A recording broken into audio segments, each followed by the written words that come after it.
Bonjour à toutes, bonjour à tous. Donc, comment réussir une refonte UI? C'est la question qu'on s'est posée chez Coyote il y a quelques mois. Et on est ravis de vous partager notre expérience ici aujourd'hui. Donc on va vous parler design system, architecture, screenshot test et construction d'écran modulaire. Et un petit peu de Lego également. Donc moi c'est Damien Baronnet, je suis tech lead chez Coyote depuis 3 ans maintenant. Et moi c'est Julien Emery, du coup je suis développeur dans l'équipe Android chez Coyote depuis un peu plus de 2 ans.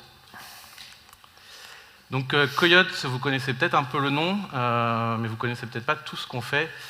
Notre activité principale c'est donc l'application alerting qui permet d'avertir des radars sur la route. Mais on a aussi un boîtier qui permet de récupérer les véhicules après vol, qu'on appelle Coyote Secure. On a aussi toute une partie data qui est notre cœur de service pour afficher les alertes sur nos boîtiers. Et enfin, toute une partie pour les professionnels, pour le suivi de flotte de véhicules. En quelques chiffres, Coyote c'est 5 millions d'utilisateurs aujourd'hui. Chaque utilisateur rencontre à peu près 1200 contrôles sur les routes. Pour 92% des clients sont satisfaits du service et ils parcourent environ 1,2 milliard de kilomètres par mois. Donc avant de vous parler de la refonte, on va mettre un petit peu d'historique et de contexte. Quand on a commencé à réfléchir à la refonte, la codebase chez Coyote avait déjà une dizaine d'années. Et on avait déjà 5 refontes dans les pattes, 9 produits différents qui avaient servi qui s'étaient basés sur cette codebase. La dernière refonte graphique datait de 2018-2019, donc elle avait déjà un petit peu d'âge. Et au niveau du code, on avait une modularisation qui était à plat, c'est-à-dire qu'on avait des modules qui n'avaient plus vraiment de sens, on y mettait des choses dedans par simplicité, mais non par logique. Et enfin, on avait des technos qui étaient assez anciennes, donc tout ce qui était Listener, RX, XML et Java. Donc maintenant, d'où on venait et où on va pour cette refonte. Donc quelques exemples. Donc à gauche, vous avez le visuel de l'application mobile avant la refonte, et à droite, le nouveau visuel. Donc on peut voir qu'il y a des choses qui ont été déplacées, qui ont été redesignées, des parties d'application qui sont nouvelles également. Et pendant cette refonte, on a aussi développé un nouveau boîtier. Donc là, en bas à gauche, vous avez l'ancien boîtier qui datait de 2019. Et à droite, le nouveau boîtier. Donc on y amène encore une fois des nouveaux composants, des nouvelles notions métiers. Donc les enjeux derrière cette refonte, l'idée c'était de monter en gamme l'expérience client, de rajeunir la marque pour attirer de nouveaux clients et conserver les clients existants. Et enfin, en profiter pour stabiliser notre code et absorber notre dette technique. Donc, une fois qu'on a posé ce contexte, on s'est posé la question de comment aborder cette refonte. Et donc là, on avait plusieurs choix possibles. Donc le premier, la première question qui nous est venue à l'esprit, c'est de se dire, bon, on va y aller de manière incrémentale. On va modifier composant par composant dans l'application, donc remplacer le XML par du compose avec les nouveaux designs. Donc ça, c'est bien parce que ça provoque moins de ruptures dans l'application continue à fonctionner. Par contre, la complexité de faire cela est assez importante, parce qu'on vient mélanger 2 technos, donc XML et Compose. Le coût, au final, est étalé, mais n'est pas négligeable à la fin. La dette technique, elle est toujours là. Du coup, Damien, ça semble en effet être une bonne solution, mais pourquoi est-ce qu'on n'irait pas plus loin? Parce que parfois, il faut savoir trancher net, et du coup, pourquoi on ne supprimera pas tout simplement toute la couche UI? Donc ça, c'est un peu la deuxième approche qu'on va étudier en quelque sorte. Donc là, l'idée, c'est de supprimer entièrement la couche XML et la reconstruire directement en Compose. Qu'est-ce que ça va nous apporter? Du coup, on aura directement une nouvelle interface qui sera propre, moderne, qui utilisera toutes les technologies de Compose. Et donc ça, c'est un fort avantage pour le point de vue visuel. Par contre, notre refonte est un peu plus complexe, on va dire, que de la simple UI. On a un petit peu une partie métier qui va être modifiée. Et du coup, avec cette approche, on aura du mal à garder notre code métier actuel, tout en construisant notre partie visuelle côte à côte. Donc ça, c'est un des désavantages. Ensuite, autre désavantage, c'est que donc, notre architecture actuelle, qui, comme on l'a dit précédemment, est un peu vieillotte, va rester la même telle qu'elle. Donc elle va garder ses contraintes, ce qui n'est pas forcément idéal pour nous. Donc au final, cette solution semble avoir un coût plutôt très important, et le gain semble un peu limité. Mais du coup, est-ce qu'on n'aurait pas intérêt à repartir sur une base nouvelle et donc, cette fois-ci, on repart de zéro, on fait du compose, de la clean archi dès le départ. Bien sûr, on va réutiliser du code existant, mais on repart sur une base modulaire pour l'ensemble de l'application. Donc ça a l'avantage d'avoir une vraie rupture technique et fonctionnelle sur l'application, de repartir sur une base saine pour les années à venir et les futures évolutions qu'on va avoir. On va pouvoir intégrer aussi plus facilement les nouvelles technos. Donc Compose, ça va être facile de l'intégrer, on n'a pas de contraintes à la base. On va pouvoir intégrer du coroutine, du flow, beaucoup plus facilement que si on gardait la base existante. Et enfin, oui, le coût est un peu plus élevé, mais pas tant que ça au final, puisque sur le long terme, je pense qu'on va s'y retrouver. Par contre, si on part sur cette base, on se pose des limites, c'est-à-dire que l'objectif de la refonte, c'était de refaire de la UI. Donc on va refaire la partie UI et comme on fait de la clean archi, la partie use case propre. Par contre, tout ce qui se passe derrière, hormis la modularisation, on va se permettre de garder du legacy et de ne pas tout réécrire, parce que sinon ça serait un travail titanesque. Du coup, c'est le choix sur lequel on a essayé de partir. Alors pourquoi? On voit que c'est une approche qui a l'air très ambitieuse, mais par contre, elle est parfaitement cohérente avec les enjeux qu'on veut mettre en place. Donc maintenant, on va commencer à détailler un peu brique par brique comment on a commencé à construire tout ça. Donc la première chose qu'on a voulu faire, c'est construire des fondations solides. Puisque si on construit mal le départ, après, ce sera compliqué d'enchaîner. Donc pour ça, la première chose qu'on va mettre en place, c'est quelque chose qui maintenant est bien utilisé de partout, c'est un design system. Donc un design system, c'est quoi et pourquoi on en veut un? Pour faire simple, c'est un ensemble de règles et de composants qui vont être utilisés dans toute l'application et qui permettent d'assurer la cohérence visuelle de l'ensemble de nos produits, en fait, que ce soit nos applications ou même des produits externes de l'entreprise. Donc pourquoi est-ce qu'on voudrait avoir un design system? On pourrait avoir deux principaux objectifs. Donc le premier, c'est que ça va nous donner cette gamme de composants qui va donc représenter nos produits et qui sera réutilisable partout dans les différents domaines. Et le deuxième objectif, c'est que ça va aussi permettre à toutes les équipes de l'entreprise, en quelque sorte, de travailler ensemble. En tout cas, toutes celles qui sont concernées. Dans notre cas, on a mis ça en place avec les équipes iOS, les équipes design et nous. Donc ce design system va nous permettre à tous, tout simplement, de communiquer le même langage et de faciliter les échanges durant cette refonte.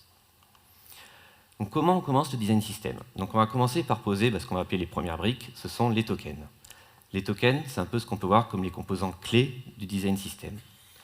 Qu'est-ce que c'est exactement? Ce sont des micro-éléments qui vont tout simplement définir une constante ou une valeur qui va représenter un aspect spécifique de notre application. Donc on va prendre tous ces éléments et on va les classer par palette, puisque du coup on va pouvoir définir des palettes pour nos couleurs, on va pouvoir définir des palettes pour tout ce qui va être les arrondis, les radius et ainsi de suite. On va en faire pour tout ce qui est les ombres. N'importe quel élément visuel va avoir ses représentations, donc ses propres tokens et sa propre palette. Donc là, c'est un dernier exemple de code qui montre un peu les différentes typographies, comment on les a mises sous différents tokens. Donc les tailles, la fonte et ainsi de suite. Une fois qu'on a défini ces premières briques, on va chercher à les abstraire. Pourquoi est-ce qu'on veut les abstraire? Tout simplement pour que ce soit plus facile de communiquer et de savoir de quoi on parle en quelque sorte, pour leur donner du sens. Pour ça, on va mettre en place ce qu'on a appelé les design tokens. Donc les design tokens, qu'est-ce que ça va être exactement? Donc c'est quelque chose qui va être créé et drivé par l'équipe design. C'est eux qui vont avoir la responsabilité de nommer ces tokens et du coup d'associer la valeur qui va correspondre.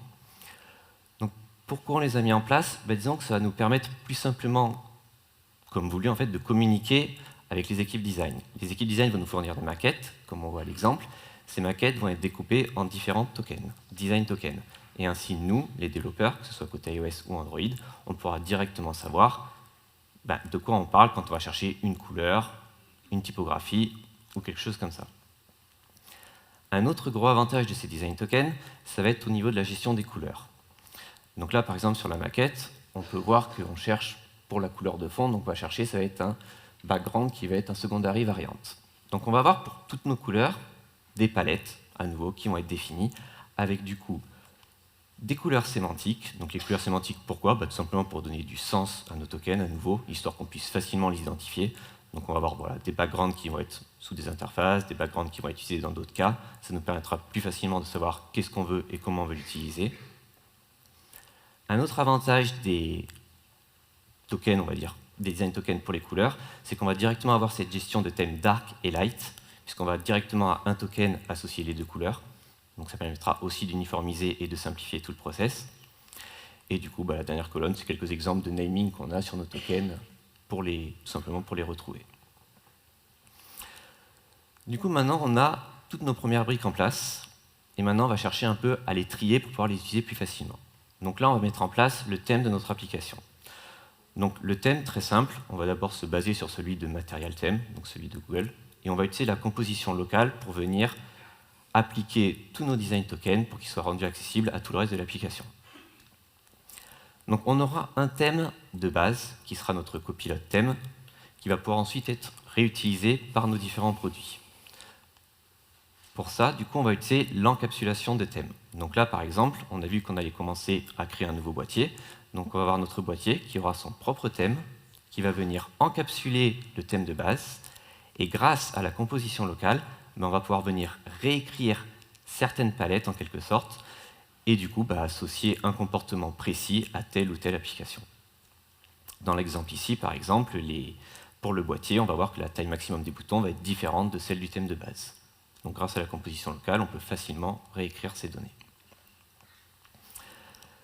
Donc maintenant, on a nos différentes pièces, on a pu les ranger, on peut y accéder facilement, donc on va commencer à construire nos composants. Pour ça, on va utiliser, pareil, une pratique qui maintenant est assez bien connue, c'est ce qu'on appelle l'atomic design. Donc pourquoi atomic design? C'est une analogie par rapport à la chimie, où en fait on va construire des composants qui vont être tout simplement de plus en plus grands et s'imbriquer les uns dans les autres. Donc on commence par les atomes. Les atomes, ce sont les plus petits composants. Donc ça va être un simple texte, un simple toggle dans ce cas-là. Ces atomes vont utiliser quelques tokens pour s'identifier et ainsi de suite. Une fois qu'on a ces atomes, on va commencer à les assembler entre eux pour construire les molécules. Donc, un exemple de molécule où c'est tout simplement quelque chose qui peut servir pour un settings, où on a du coup un texte et le toggle. À partir des molécules, on va construire les organismes. Donc ici pareil, un organisme qui utilise la molécule qu'on a vue précédemment. Et petit à petit, on va construire toute une base de composants qui vont pouvoir être réutilisés un peu de partout dans l'application. Donc le design system, il a été mis en place, donc c'est bien, mais par contre c'est vrai que ça n'a pas toujours été facile à mettre en place. On a vu qu'il y avait parfois des choses plutôt difficiles et des choses qui nous ont été pas mal challengeantes. Donc les principales difficultés, la plus dure, c'est que comme on travaille du coup avec 3 équipes, il faut arriver à mettre tout le monde sur la même longueur d'onde. Si une équipe ne parle pas le même langage que l'autre, on n'arrivera pas à construire quelque chose de commun, et du coup, toutes les fondations finiront par s'écrouler. Du coup, ça entraîne le fait que ce soit assez fastidieux à mettre en place, puisque forcément, il y a plus d'échanges, plus de discussions, plus de choix à faire. Et enfin, un design system, il faut aussi le maintenir, parce que si au bout d'un moment, on le laisse de côté, au final, ça ne sert plus à rien.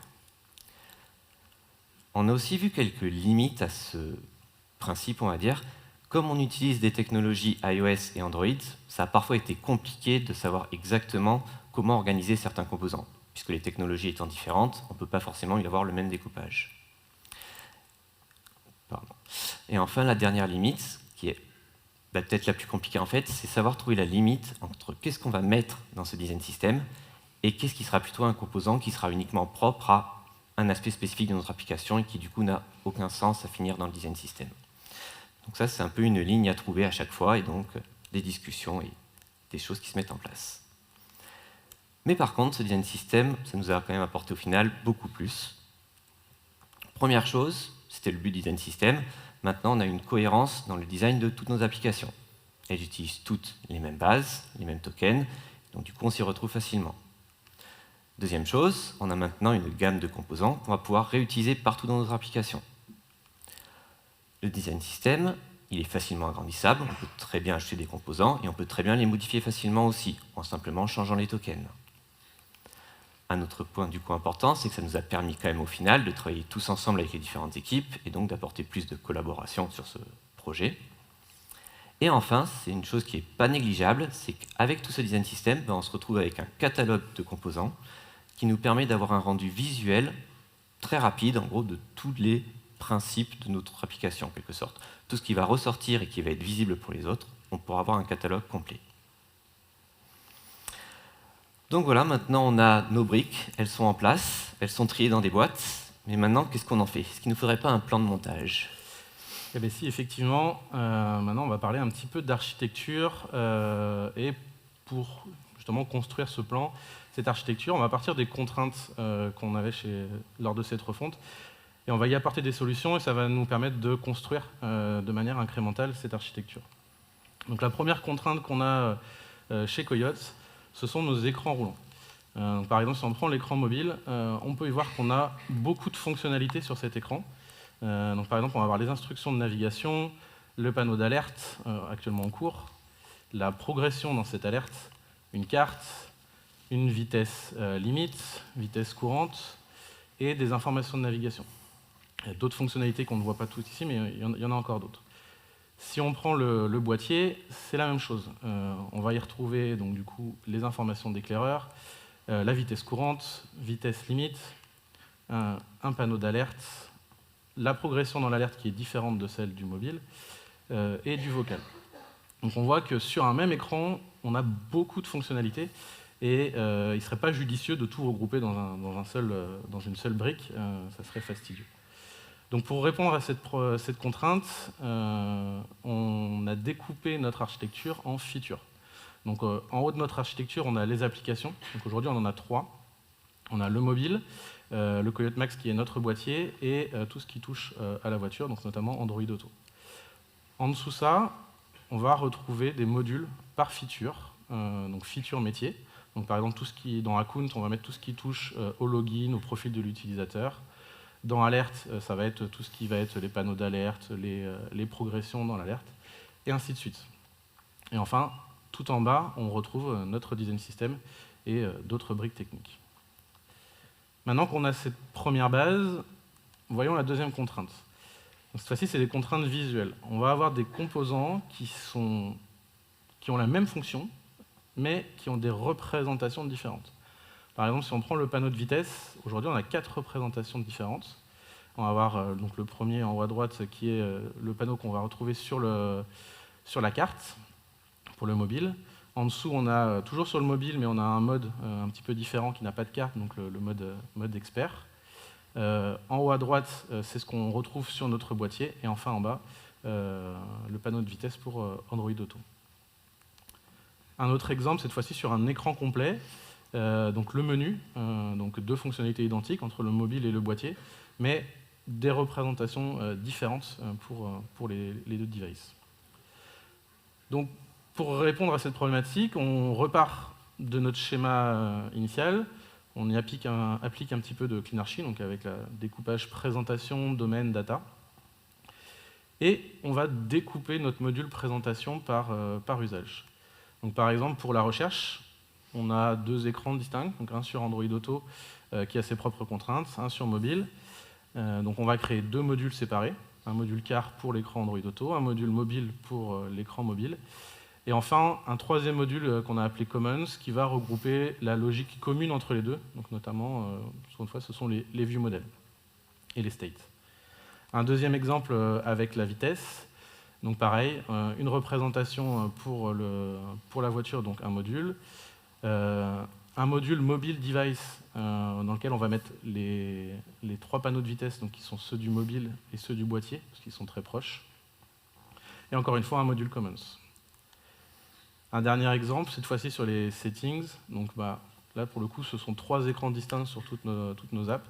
Donc 3 modules, car, mobile, device, et un module commun pour mobile device, puisque eux ont de la logique commune, qui n'est pas le cas pour Android Auto. Et le petit dernier, le vocal, lui n'est disponible que sur le boîtier, donc on n'a pas découpé ce module. Ensuite, une fois qu'on a ça, les applications vont venir piocher les différents modules dont elles ont besoin pour se construire. Donc, par exemple, l'application mobile va aller prendre le module recherche, présentation mobile, le domaine, le data qui va avec. Et pareil pour les autres modules. et ainsi de suite. On va pouvoir construire nos applications à base de briques dans nos features. Une dernière contrainte, cette fois-ci, que nous on a appelée contrainte technique, parce qu'on veut limiter la duplication de code. Et donc si on reprend l'exemple du panneau de vitesse, au final, on a entre le mobile et le boîtier, les représentations sont identiques, quasiment identiques. Sur le boîtier, le panneau de vitesse est un tout petit peu plus haut, de vitesse limite, pardon. Donc il serait dommage de dupliquer ces deux composants et de les mettre dans deux modules séparés. Un autre exemple, notre panneau de confirmation, pareil, ils sont très proches, il y a juste des tailles d'icônes, des tailles de texte qui sont différentes. Donc ça serait aussi dommage de les mettre dans deux modules séparés. Donc pour répondre à cette problématique, on a introduit la notion de variant. Donc, chez Coyote, un variant, c'est quelque chose qu'on va pouvoir définir comme une configuration prédéfinie qui vient modifier de manière simple, des changements mineurs sur le composant. Donc, si je vous montre un exemple avec le panneau de confirmation, donc on va avoir une data class avec en paramètres les changements qu'il peut y avoir, donc la taille du texte, la taille des icônes. Et ensuite, en statique, je vais venir préconfigurer des variants. Donc là, j'en ai deux, la version small pour le boîtier et la version large. Et chacune va utiliser des tokens différents, et donc là, notamment avec des tailles différentes. Je passe ensuite cette configuration à mon composant, et les apps, quand elles vont utiliser ce composant, donc là, par exemple pour le boîtier, elles n'ont qu'à aller chercher le variant qui leur convient. Donc par exemple, là, le boîtier va aller chercher le variant small, et le mobile va aller chercher le variant large. Et en faisant comme ça, on va pouvoir mutualiser nos composants, les mettre dans le même module, limiter la duplication de code, et proposer pour les apps des configurations prédéfinies. Julien, maintenant, je pense qu'on a toutes nos briques, elles sont triées, on a notre plan. Donc maintenant, comment on construit tout ça? En effet, tout est en place pour commencer la partie la plus fun, on va dire, l'assemblage. Donc, petit récapitulatif de ce qu'on a déjà expliqué, mais donc on se retrouve dans notre cas avec 3 applications qui vont avoir du coup 3 écrans principaux différents. Donc on peut avoir le boîtier, l'application mobile et l'application pour Android Auto. Donc toutes ces applications ont des besoins différents, elles ne vont pas utiliser les mêmes composants pour faire la même chose, des fois elles vont tout simplement utiliser des composants que d'autres applications n'utiliseront pas, et ainsi de suite. Donc comment est-ce qu'on va les reconstruire? Donc si on reprend un peu ce qui a été précisé avant, donc maintenant on a notre application qui a été découpée en modules, chaque module a été découpé en sous-modules, et du coup on a pu ranger nos différents composants dans ces modules.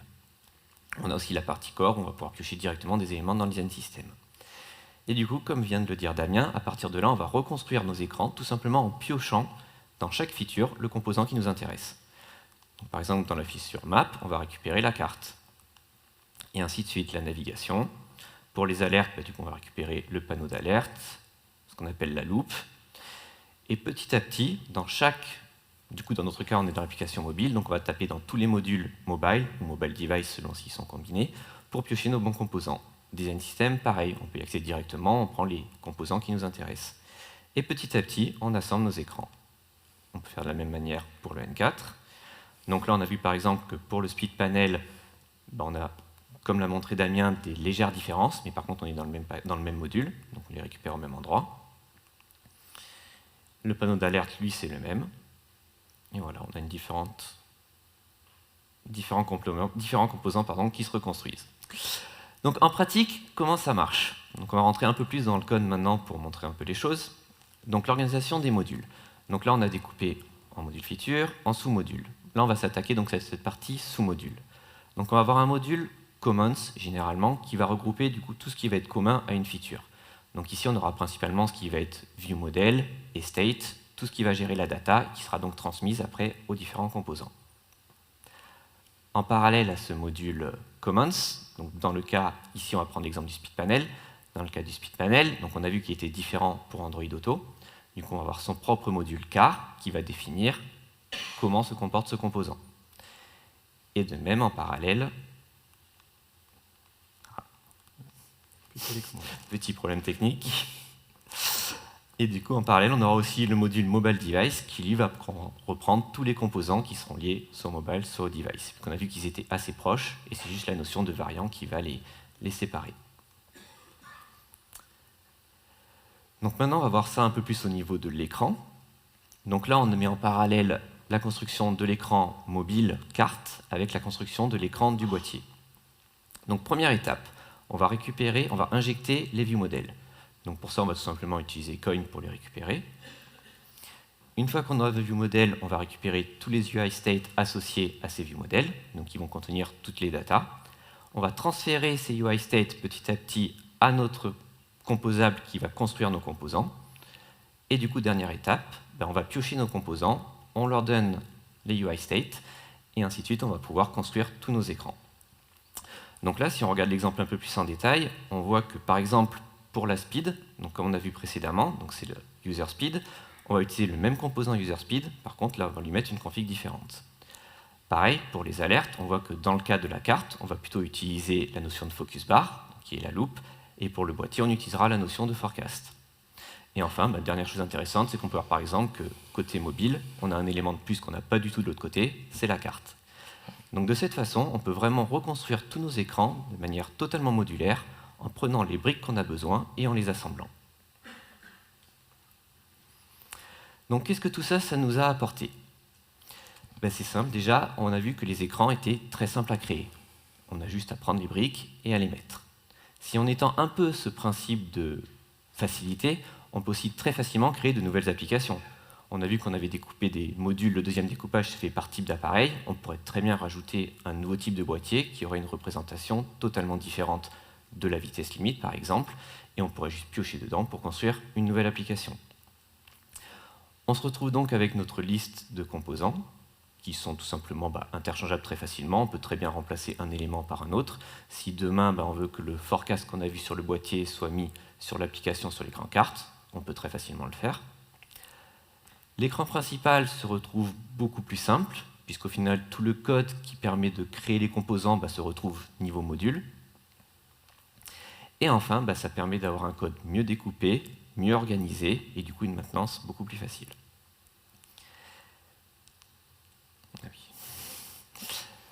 Donc maintenant c'est bon, on a notre plan de montage, on a tout ce qu'il nous faut, on a construit notre joli château de Lego, on va dire, notre application dans notre cas, et comment on évite que tout ça ne s'écroule, Damien? C'est le moment de vous parler un petit peu de tests, et notamment de tests UI. Donc, pourquoi on va parler de tests et quels outils on va utiliser? Donc, tout d'abord, d'avoir des tests UI automatisés, ça va nous permettre de détecter automatiquement les régressions. Quand on push du code, ça va permettre de nous dire attention, là il y a un changement, veuillez le vérifier. La deuxième chose, c'est que ça va nous permettre de tester notre UI dans des configurations différentes, donc par exemple différentes langues, différentes form factors de device, et avec différents états. Par exemple, si on reprend le speed panel tout à l'heure, on va voir qu'on pourra le tester avec des états différents, et que ça sera très pratique pour notre QA par exemple. Et enfin, ça nous aide aussi lors des revues de code, puisque quand quelqu'un va pusher du code et qu'on va du coup lire une merge request, on va pouvoir voir si les tests fonctionnent, voir si les tests UI ont été changés ou pas. Et donc, ça nous donne déjà une certaine confiance dans le code qu'on est en train de lire. Maintenant, quels outils utiliser? Donc, on n'est pas parti sur du test UI avec des émulateurs. On est plutôt utilisé du screenshot test. Donc, ça permet de comparer des captures d'écran entre avant et après. Donc, c'est très pratique. On a utilisé également les preview paraméters de Compose qui permettent de, à partir d'une simple preview, générer de multiples cas en lui passant des paramètres. Et enfin, on a intégré tout ça à notre CI/CD pour la vérification automatique de nos tests. Si on revient un peu sur le screenshot testing, qu'est-ce que c'est exactement? En fait, ça va créer des fichiers images à partir du code et on va enregistrer ces images en tant que référence sur notre repo.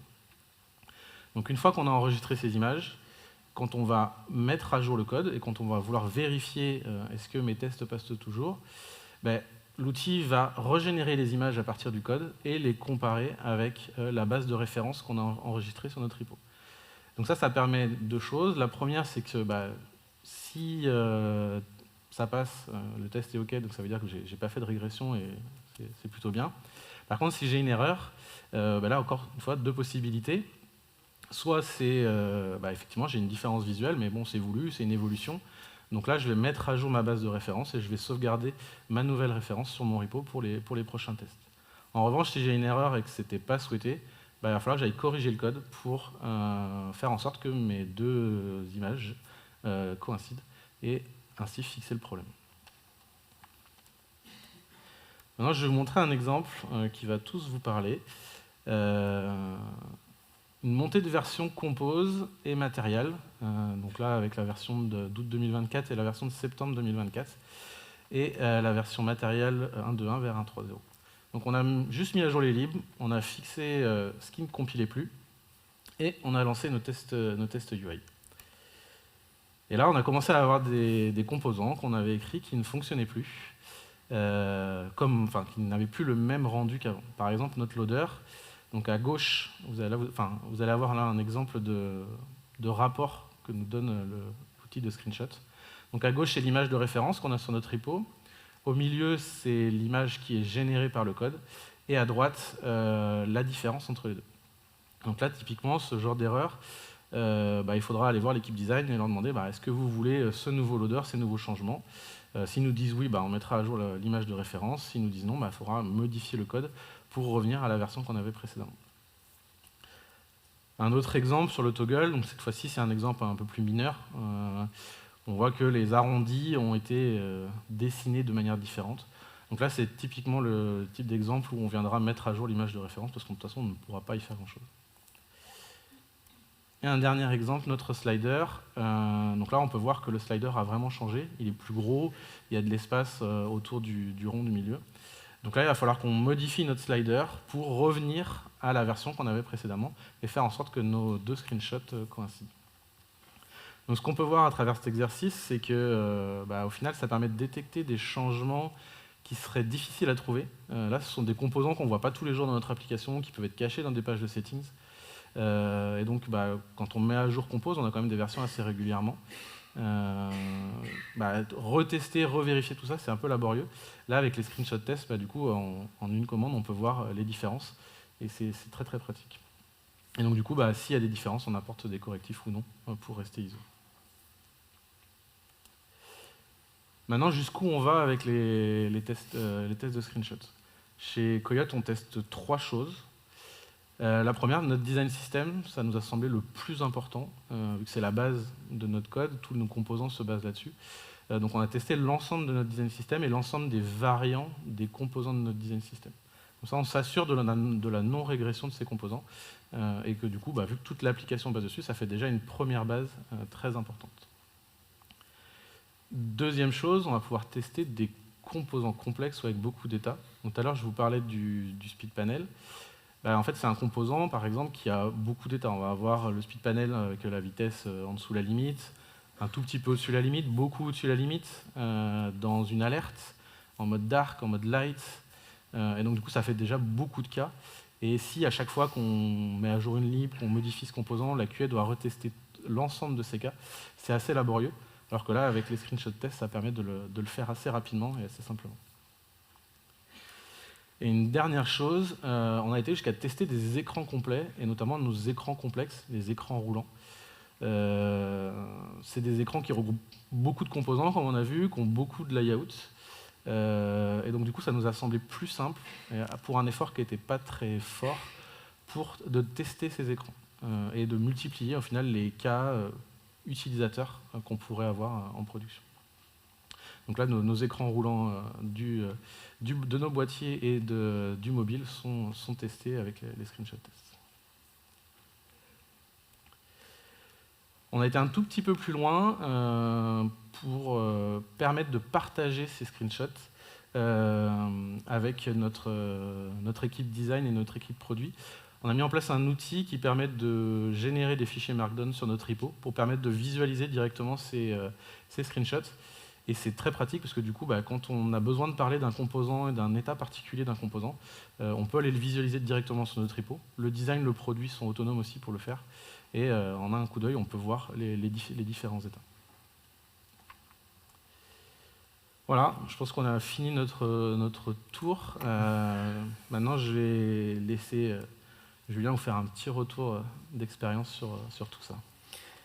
Et oui, on arrive à la fin du voyage, un très long voyage, mais qui a été très enrichissant. C'est vrai qu'on a appris beaucoup de choses au final, et c'était vraiment un projet très intéressant dans sa globalité, en fait. Donc, qu'est-ce qu'on pourrait partager comme principaux retours d'expérience qu'on a reçus, en quelque sorte? Donc, la première chose, il faut se rappeler que nous, comme l'a expliqué Damien au début, on est parti de contraintes qu'on connaissait. Donc, c'est vrai qu'on avait déjà un historique sur le produit, on savait qu'est-ce qu'il fallait qu'on fasse, et on a pu du coup sortir d'où est-ce qu'on voulait aller. Ça nous a permis de bien réfléchir à l'architecture de notre refonte, et du coup de construire quelque chose qui est selon nous très cohérent, et en tout cas qui matche bien avec ce qu'on veut faire et ce qu'on veut construire. Deuxième chose, donc le design system, donc on a vu que c'était important, c'est quand même la base de nos composants, c'est l'aspect visuel de notre application. C'est important que tout le monde soit impliqué dans ce design system. Il faut que toutes les équipes collaborent dessus, travaillent ensemble, parlent le même langage, ça simplifie beaucoup de choses. Et enfin, la dernière chose, c'est que quand on a construit notre archi, au final, c'est ce qu'on a vu, mais on a plus pris une approche métier, c'est-à-dire qu'on a fait d'abord un découpage en features, fonctionnalités, puis après un sous-découpage en type d'appareil. On n'a pas du tout choisi l'aspect technique pour organiser tout ça, c'est vraiment plus un aspect pratique, qui va nous permettre, comme on va le voir maintenant, d'avoir une code base beaucoup plus simple. Puisque c'est ça les gros gains que cette nouvelle modularisation nous a apporté. Le code est beaucoup plus lisible, il est beaucoup mieux découpé. Quand on cherche quelque chose, on sait où aller le chercher. Si jamais on cherche à faire une modification sur la feature speed, on sait qu'on va directement aller dans le module de la feature speed. Si en plus on sait que c'est quelque chose qui apparaît que sur Android Auto, on va directement taper dans la partie Android Auto de la feature speed. Donc du coup, le code est beaucoup plus simple, beaucoup plus clair. Un autre gros avantage de ça, c'est que si on veut intégrer une nouvelle personne au code, c'est aussi du coup beaucoup plus facile, puisqu'il y a juste à directement aller taper là où la personne va avoir par exemple à travailler. Elle n'a pas besoin de connaître toute l'application pour venir travailler uniquement dans une feature. Donc voilà, toute la code base se retrouve simplifiée, beaucoup plus maintenable et mieux découpée. Donc si on peut résumer ça en quelques chiffres. Donc au final, on a construit 3 applications, donc le mobile, le boîtier et Android Auto. Ça représente 70 composants dans notre design system, donc ils sont tous bien testés. Ça fait un total de 230 modules. Alors ça peut peut-être paraître beaucoup, mais en fait, ce qui est l'avantage de tout ça, c'est qu'on a construit des petits modules. Comme on a bien découpé, chaque module a vraiment son scope, et du coup, on s'y retrouve bien. Et enfin, au final, ça nous représente plus de 850 screenshots, ce qui du coup permet d'avoir une couverture vraiment très très large de toute notre application, ce qui est un gros avantage aussi bien pour nous que pour partager ces données. Donc pour résumer un peu tout ça, si on peut résumer un peu le plan de montage que nous on a mis en place pour construire nos écrans, première chose, on a mis en place le design system. Ce sont les fondations de notre produit. Toutes nos premières briques, c'est elles qu'on a choisi d'abord de créer et de catégoriser. Deuxième chose, la mise en place de notre architecture. Donc là, un double découpage. Un premier découpage niveau feature, fonctionnalité, un deuxième sous-découpage par type d'appareil. À partir de là, on a pu répartir tous nos composants dans ces différentes features.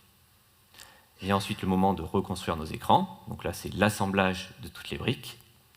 Une fois que tout est assemblé, on veut s'assurer que ça reste assemblé. Donc là, on a mis en place les screenshot testing, qui, on a vu, permettent de tester un large scope de nos différents composants. Et enfin, la dernière chose, c'est qu'on a pu intégrer ces tests de screenshot automatiquement à notre CI, ce qui fait que, du coup, on peut difficilement passer à côté d'un gros problème en cas de grosse régression. Donc voilà, il ne reste plus qu'à conclure. Vous pouvez partir rouler en toute sécurité. Et du coup, si vous avez des questions. Merci beaucoup.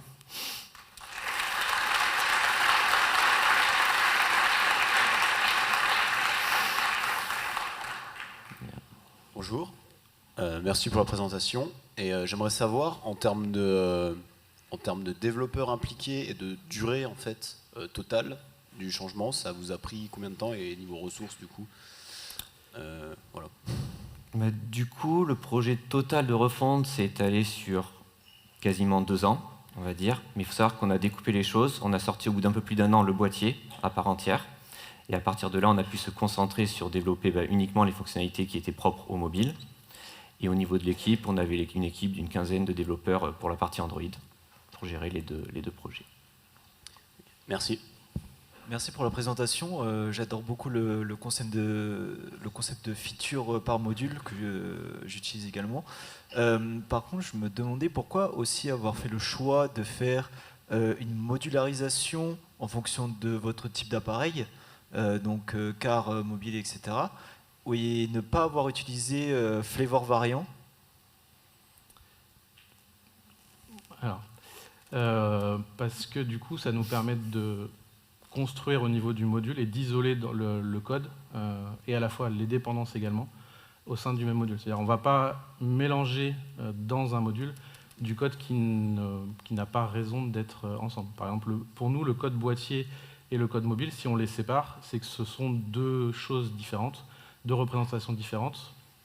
Donc, si on utilise le flavor variant, ils vont se retrouver dans le même module, c'est juste qu'à la construction du module, on va enlever une partie du code. Et donc du coup, ça fait des modules qui sont potentiellement plus gros et donc peut-être moins faciles de s'y retrouver. Là, en splittant les modules, on isole vraiment, voilà, ça c'est du mobile, je l'isole, je travaille que sur le mobile et pas sur autre chose.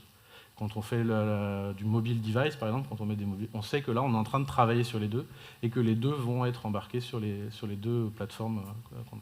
Donc c'est une histoire de scope et de comment on isole le code pour une plateforme. Merci. Bonjour. Du coup, merci pour la présentation. Ma question, c'est par rapport au screenshot test. Ça m'intéresse de voir ça. C'est quel livre vous avez utilisé? Est-ce que vous avez développé un truc in-house chez vous et comment c'est fait au niveau de la CI? Est-ce que c'est à chaque commit, à chaque PR? Comment ça se passe? Alors, on a utilisé la lib de Google. Google a sorti une lib screenshot testing il y a quelques mois. Alors, elle est encore en alpha aujourd'hui. Mais du coup, elle est très simple à intégrer. C'est un plugin Gradle, quelques dépendances de librairie. Et après, on a 2 commandes Gradle, une update, une validate. Donc, c'est vraiment poussé par Google aujourd'hui.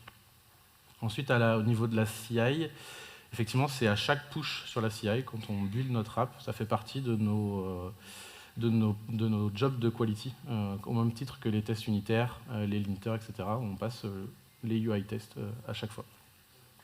Est-ce que vous avez vu une différence de performance en passant de XML à Compose, mais aussi de façon générale avec tous les changements qu'il y a eu?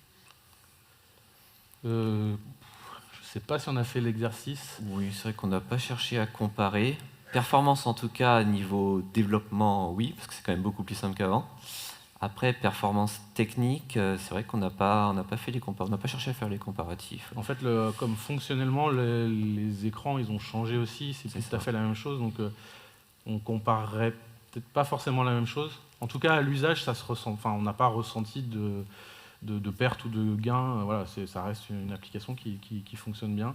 Non, j'ai pas. Non, je pense pas non plus. C'est vrai qu'il y a de nouvelles fonctionnalités donc qui n'étaient pas forcément présentes avant. Il y a de nouvelles façons de faire certaines choses. Donc, est-ce que ça vaudrait le coup de les comparer? C'est vrai qu'on n'a pas cherché à le faire. Le gros gain, il est vraiment au niveau de la lisibilité du code et de la manière dont on s'y retrouve facilement dans le code comme ça. Merci pour la présentation. J'avais une question par rapport à la phase de transition. Donc, vous avez dit que vous avez sorti la nouvelle application dans un premier temps sur le boîtier. Ça veut dire que pendant un moment, il y avait vraiment 2 base codes et 2 applications complètement dépendantes, ou il y a eu une phase de code commun et de transition en douceur? Alors, par rapport... donc, c'était vraiment la même base code, que ce soit pour le boîtier ou pour le mobile. C'est vrai qu'à un moment, on a divergé légèrement pour se focus sur vraiment fixer la partie mobile, et en parallèle, on a continué la partie boîtier. Donc, pour bien sortir et que le boîtier soit prêt, tout simplement. Après, si la question c'est aussi par rapport à l'application existante, il faut savoir qu'elle, on n'a pas fait de développement majeur dessus. On a continué à faire des développements mineurs, par exemple la mise à jour de son, la mise à jour de couleurs ou de cartographie par exemple, des choses comme ça. Mais vraiment, pendant cette période, l'application, on va dire l'application distribuée, n'a pas connu d'évolution majeure. Après, du coup, au bout d'1 an, en fait, vu qu'on travaille en module, les modules, l'ensemble des modules communs, mobiles et boîtiers, et les modules spécifiques boîtiers, eux, étaient développés, testés et étaient prêts à partir en production. Donc on avait déjà une grosse partie de notre code qui était prêt à partir, et du coup qui est parti en production au bout d'1 an. Et après, on a continué à travailler sur tout ce qui était spécifique mobile. Et donc du coup, dans des modules séparés, ça nous permet aussi de ne pas venir casser ce qu'on avait fait pour les boîtiers. En travaillant ainsi, on peut travailler de manière isolée sur des briques, sans impacter le reste, en ayant une même base code pour tout le monde. Merci. Bon, je pense qu'on a atteint le temps. Time's up. Peut-être une dernière question par ici. Ouais, ok, Ça, très c'est bien. pas de souci. Merci beaucoup.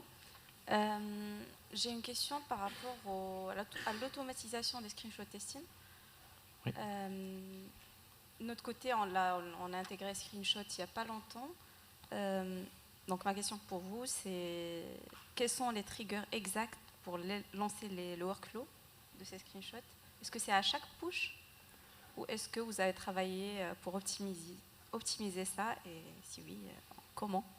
Alors notre workflow là-dessus, il y a déjà en local sur nos machines, quelqu'un qui va modifier du code du design system ou de la UI doit s'assurer avant de push qu'il n'a rien cassé. Donc il va lancer les tests en local et s'assurer que ça fonctionne. C'est une première chose, c'est pas forcément systématique, on va dire que c'est au bon vouloir de chaque développeur. Par contre, comme je disais tout à l'heure, sur la CI, oui, à chaque push, à chaque build de l'application, on va lancer les screenshot tests. Ce sont des jobs au final qui prennent, je sais plus, c'est 3-4 minutes chez nous et qui permettent de vérifier vraiment à chaque fois qu'il n'y a pas de régression sur cette partie-là, au même titre que les tests unitaires qu'on lance à chaque push sur notre série. Okay. Après, il y a aussi une étape intermédiaire. C'est vrai qu'à chaque commit, du coup, dans les merge requests, on peut voir les différences de manière efficace entre les anciens screenshots et les nouveaux screenshots. Du coup, c'est aussi à la charge du reviewer de voir si oui, ça c'est acceptable, ou de voir avec la personne qui l'a développé s'il y a eu des problèmes ou pas à ce niveau-là. Ça rajoute aussi du coup une sécurité en plus pour être sûr de ne pas faire n'importe quoi. Est-ce que dans ce workflow-là, vous générez à chaque fois les screenshots de la branche de base? En fait, quand on a mis en place les screenshots, on a généré notre baseline, donc notre base de référence. Et après, l'outil de Google, lui, effectivement, à chaque fois qu'on lance la commande, il régénère l'ensemble des screenshots, les compare avec la base de référence qu'on a de stocker sur notre repo, et c'est comme ça qu'il peut voir s'il y a des différences entre les deux. Ok, merci. Eh bien, merci beaucoup. Merci à tous. Bonne continuation.